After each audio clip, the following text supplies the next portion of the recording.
کومه جنې والک چې د کور نه وتښتي او هغه چې دنه په عدالت کې نکاح کوي نو اوس به دا نکاح نه کیږي په عدالت کې چې دنه یو نه قانون چې دنه راوستو ځکه چې څه کیسونه راغلي هغه چې دنه مکمل تور باندې پابندي لګولې ده چې کوټ میرج به وس نه کیږي ویډیو سره مکمل وګورئ په مکمل تفصيلات هم په کومه چې څومره کسان زما ویډیو وګورئ دا ضرور وګورئ څنګه چې تاسو ته پته ده یو جنې والک وتښتي هغه چې دا شي کنه په اسانه طریقه باندې په کوټ کې هغه میرج وکړي په کوټ کې چې هغه نکاح وکړي دغه نه پس چې هغه آزاد وي او په پاکستان کې بیا پر اولپنډ کې چې دا قانون وس لاګو کړی دی چې په پنډه کې چې په عدالت کې چې چرته به هم وس کوټ میرج نه کیږي چرته به هم داسې نه کیږي ملګرو هغه چې دا قانون جاری کړی څه وجه نه ملګرو هغه چې 1500 کیسونه په دې کال کې راغلي 1500 جنکې او لکان راغلي دي هغه چې دلته نکاح کړی دی دغه نه پس چې هغه ولا اجازه ورکړه ده هغه چې وس دا قانون لاګو کړی چې چرته به هم په عدالت کې کوټ میرج نه کیږي دا چې مکمل تور باندې پابندي لګولې ده به دا خبره هم کړله چې کوم مولا ولا نکاح وتاړو نو هغه مولا چې هغه به هم گرفتاریږي چې کوم سرکاري کس چې دی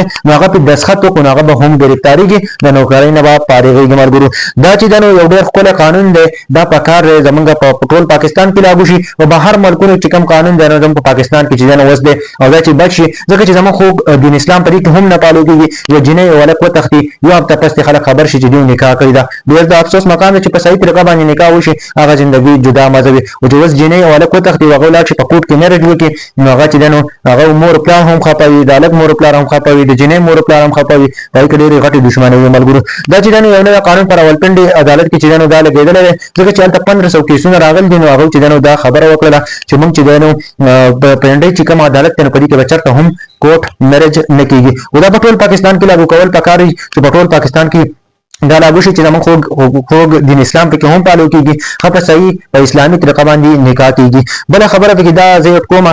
چې کومه جنۍ ولک یو بل خوښې پکار چې هغه وله په وخت ورکړي او په وخت چې دی نو هغه نکاح وکړلی شي ځکه چې جنۍ ولک دومره هم نه دي مجبوره کول پکار چې هغه چې دی نو آخر کار وتښتي او هغه چې دی نو هغه کوژدن او واده کوټ میرج وکړي ملګرو دا چې دی نو دا قانون پکار دی او که نه تاسو په کمنټ کې هم لیکئ ښه غوندې کمنټ ضرور وکړئ خو دا چې دی نو یو نوی قانون صرف په پنډۍ کې راغلی ښه په نور پاکستان کې نه دی صرف په پنډۍ په عدالت کې چې دا قانون لاګو کړی دی خو په ټول پاکستان کې پکار دی چې په ټول پاکستان کې دا قانون راشي نو دا زموږ دپاره ښه خوږ دین اسلام به پکې هم پالو کېږي په اسلامي طریقه باندې به نکاحګانې کېږي ملګرو دا چې دی دا اوس تر راولپنډۍ صرف عدالت دی انشاءالله په ټول پاکستان کې به هم داسې قانون راځي ځکه چې د بهر ملکونو چې دی نو هغه قانونونه پاکستان ته راوړي په خپل اسلامي ملک کې چې دی نو موږ هغه قانونونه لاګو کړلي ځکه چې یو جنۍ ولک وتښتي لاړ شي ښه په اسانه باندې په کوټ کې میرج وکړي د هغه نه پس چې دی نو خپله زندګي چې دی نو تېروي مور پلار نه هم جدا شي جنۍ مور پلار نه هم جدا شي هلک هم د مور پلار نه جدا شي او جدا زندګي تېروي ملګرو په دې باره کې څه وایي ښه دا چې د پاکستان په راولپنډۍ کې چې دی نو داسې قانون لاګو شوی دی هغه خبرې یې تما وکړلې